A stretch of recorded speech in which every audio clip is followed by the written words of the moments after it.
This is John Kohler with OKRod.com. Today I have another recipe demo for you guys. Since you guys like the last one, we're going to do another one.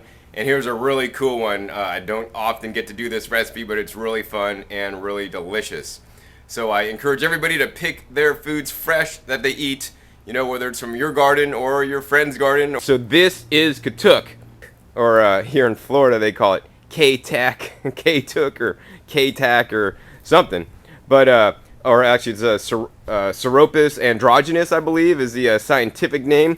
Originally from Borneo, and in Borneo this is like a staple green that they eat as a staple in their diet. This is a unique plant. It actually grows like a shrub, and it'll get really tall. It grows so tall it'll have to be cut back because it'll just literally fall over. It grows here in South Florida 365 days a year and keeps pumping out leaves for us to eat. So why plant common vegetables? They have to keep replanting, and actually that don't do too well in South Florida when you could grow so many of these kinds of plants that are also known as perennial vegetables. So I encourage everybody to grow perennial vegetables. In the tropics, perennial vegetables are much more, there's several varieties that you could grow, whereas, you know, in cooler climates like where I live, you know, there's not quite as many perennial tree collards. In any case, we're going to make a salad out of the Katuk leaves. There's two different varieties of Katuk. There's a standard variety, and this is a more rare, variegated variety. You can see the colors on the leaves. The other variety, actually it's over here. The other variety just has basically the plain green leaves with no variations in them or variegations. They both taste the same, so you could eat them either one. You know, you'll find probably the common variety much more often. And Katuk does need a tropical climate to get, you know, fully developed and ripened properly. You know, I did try to grow it in the summertime in California. It didn't make it outside. I then am growing it inside with hydroponics, but you know, I just don't get the same flavor, and the intense, delicious flavor doesn't come out, you know, growing it inside in hydroponics. But at least I'm glad to say I'm keeping my Katuk alive. So let's see, let's go into harvesting. You want to harvest small shoots. So you could harvest like the tip here. You could just harvest that whole tip like that. Use that in the salad. That's delicious. I'll just come to like maybe a branch like this and just literally pull. And as you pull, you can see you just get all the leaves off in your hand, and now the branch is basically barren. It's just a stick now. And then I'll actually use these leaves in my salad. So I'm going to pick a whole bunch of Katuk leaves, a lot of the variegated and some of the green style, and then make it into salad. We'll make a delicious salad dressing today. So I just got inside from picking a big, nice bowl of Katuk leaves. Katuk leaves are so delicious. I encourage everybody that live in a tropical place to grow Katuk. I mean, it tastes like, my friend says it tastes like peanut butter. I'd say it tastes between like snow peas and like, I don't know, maybe peanutty. And it's just like a leaf that has a nice, rich, nutty flavor. You have to try them. They're absolutely delicious. So happy I'm going to have a Katuk salad tonight. So everybody grow Katuk. What we're doing today is I'm going to have 6 ingredients in my salad. I encourage everybody to eat, you know, as simple as possible while still making it creative and delicious. I probably don't need to use 6 ingredients. The simplest would be actually about 3 ingredients. I could just do the Katuk with the dressing. The dressing today is going to be basically mango and peppers, and these are actually ancient peppers or some kind of crazy sweet pepper. Usually I would use bell peppers, but I like using different kinds of peppers. So we're going to use the sweet peppers, and also I'll have one little hot pepper so that I'll give it some spice there. If you don't have a hot pepper or a ripe hot pepper, and I encourage everybody to use their produce as ripe as possible, so instead of getting the green, you know, peppers, get red peppers, they're ripe. And you could use some cayenne powder if you don't have the fresh hot peppers available. The other things I'm going to put on my salad on the top are avocado. We have a nice Florida avocado. These are actually don't have as much fat as a California avocados. They're more watery. And then also on the top too, for color, we're going to add a nice organic orange tomato, and I have some homegrown lemon cucumbers. Lemon cucumbers are wonderful. They are much sweeter than standard cucumbers, and they don't have that bitter skin. So let's make the dressing first. So first we're simply going to take the mango and we're going to cut out all the flesh of the mango. Let's go ahead and cut this up.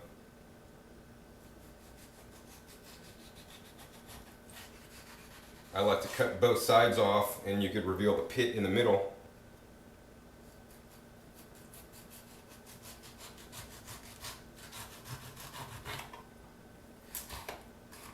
Alright, so we actually cut through the pit a little bit. So what I then like to do is basically cut off the skin around the edge.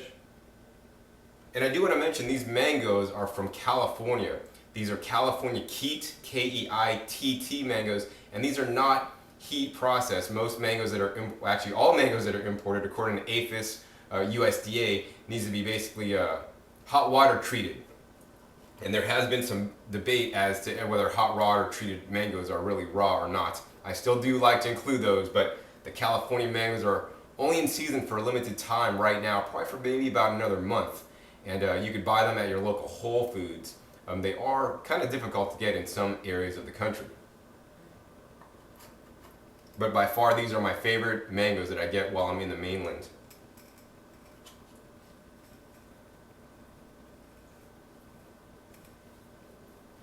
So there you go. I just cut off the outside ring of the skin, and sometimes I'll snack on this mango. That's good. While I'm making the dressing.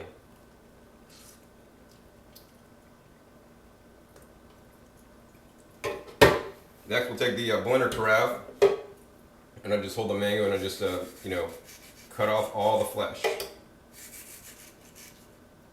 All right, I think we got pretty much all that. Now I'm gonna suck the pit dry.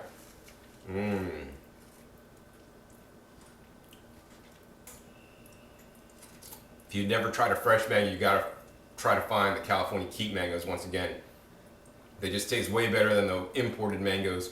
And when you buy them, I like to buy them when they're a little bit soft, but not too soft. If you buy them as soft as you would regular imported mangoes, then you're gonna have a rotten California Keat mango. You just want it a little bit soft, but not too soft and mushy, because because it hasn't been heat processed, it ripens actually a little bit differently. So next, we need to get the meat out of the mango, and normally I use an avocado slicer. It has a nice blade on it and curved, gets the meat out really well. I don't have that with me today, so I'll show you the alternate method to get the meat out of a mango, and this works good too if you're going to eat them.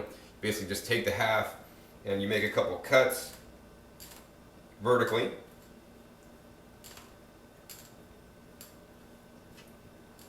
Then you make some cuts horizontally.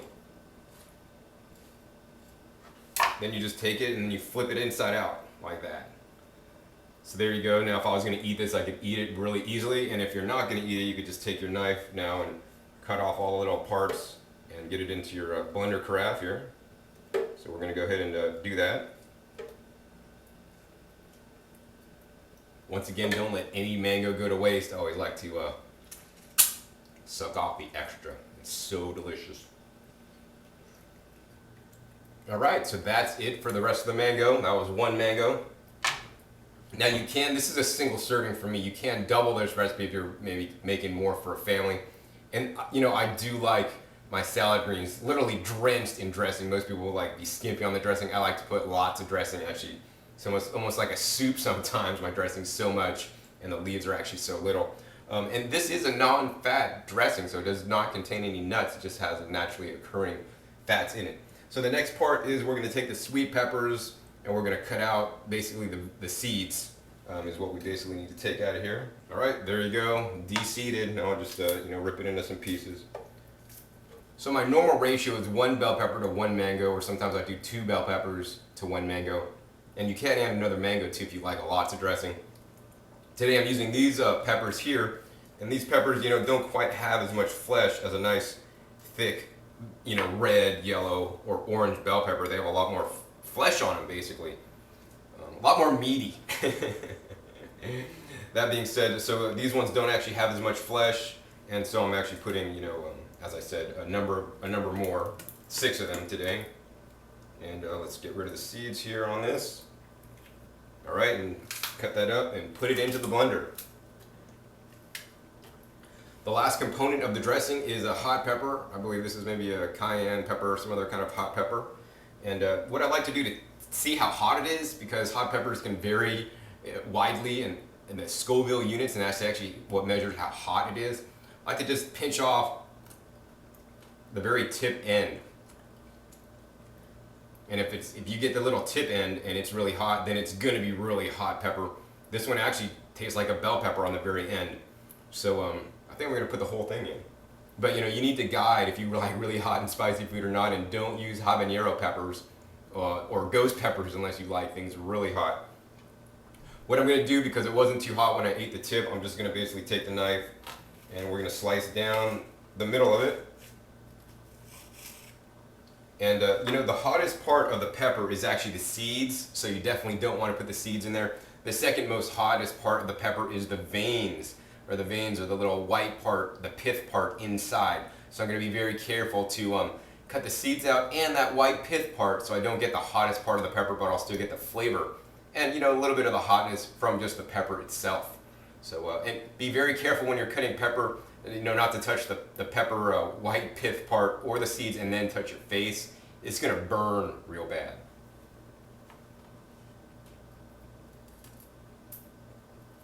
Put that into the blender.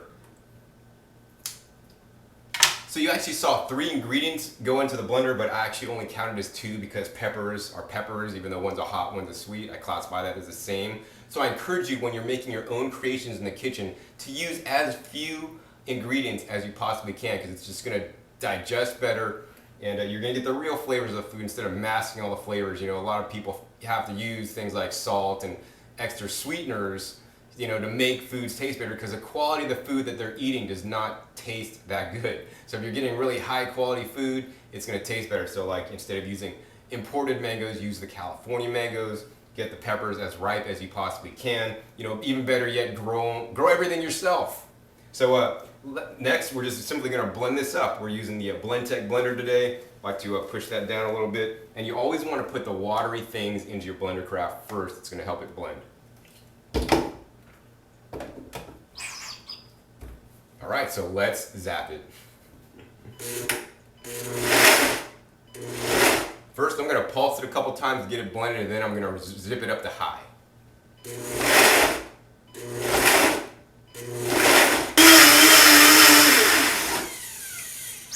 All right, instant dressing in the Blendtec blender works really good, nice consistency. We're just gonna simply pour that over our salad. This is gonna be a good dressing, I can't wait. Now, we want to try to use whole foods and fresh foods. As you can see, everything I'm using in my dressing tonight is fresh. It's not from a can or a package or anything. We want to concentrate on the freshest quality foods as possible. Let's see, next, we're gonna go ahead and cut up my lemon cucumbers that I grew in my garden. And these are quite good. Very easy, very simple. Just cut them however you would like and put them on. So simply cucumbers up on top, real simple. Next, we got an orange tomato. We're just gonna cut that up. Once again, put it up onto the salad. And you can see I got an orange tomato, and I did that on purpose. We had the red peppers already in the dressing, so I didn't want to get red tomatoes. I like to eat foods of color. I always like to stress that you want to eat foods of many different colors. So get those orange tomatoes, get those yellow tomatoes, grow some heirloom black or white tomatoes. They're amazing. Totally eat the rainbow. Real simple. So we're just gonna go ahead and chop up the rest of these. So there's the tomato. We're just gonna simply put that in. All right, looks good.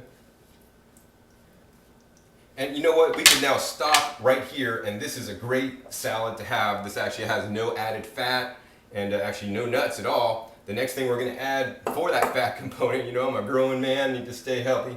We're gonna add some avocado. Now this is an optional step. I do like this because this is basically, like they have meatless Mondays. They try to promote people to eat, with no meat on Mondays.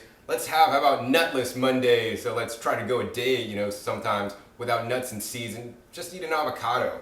It's good to rotate our fats and eat different kinds of fats in our diet. So, today was a nutless day for me, and we're gonna eat this delicious Florida avocado. Definitely lower in calories, more water rich, and it also has a big pit that takes up a lot of the space in there. So let's go ahead and dice this up and put it into our salad. So we'll be back in 1 second showing you the finished salad. All right, delicious. There is my Katuk salad. I encourage everybody to eat a nice big salad like this every night for dinner. It's one of the healthiest things you could eat. Fresh food made with your own hands. So once again, this is John Kohler with OKRaw.com, and keep eating your fresh fruits and fresh vegetables. They're good for you. We'll see you next time.